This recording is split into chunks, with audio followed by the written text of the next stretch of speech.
میرے آقا علیہ الصلوۃ والسلام کا فرمان عالی شان، حضور فرمایا کہ قبرستان جا کر قبروں کی زیارت کیا کرو، اس سے دل میں موت کا خوف طاری ہوتا ہے۔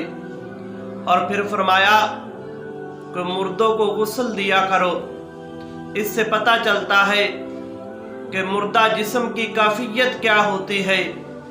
اور پھر فرمایا کہ نماز جنازہ کے ساتھ جایا کرو، نماز جنازہ پڑھنے والے کے اوپر اللہ تبارک و تعالیٰ کا رحمت کا سایہ ہوتا ہے۔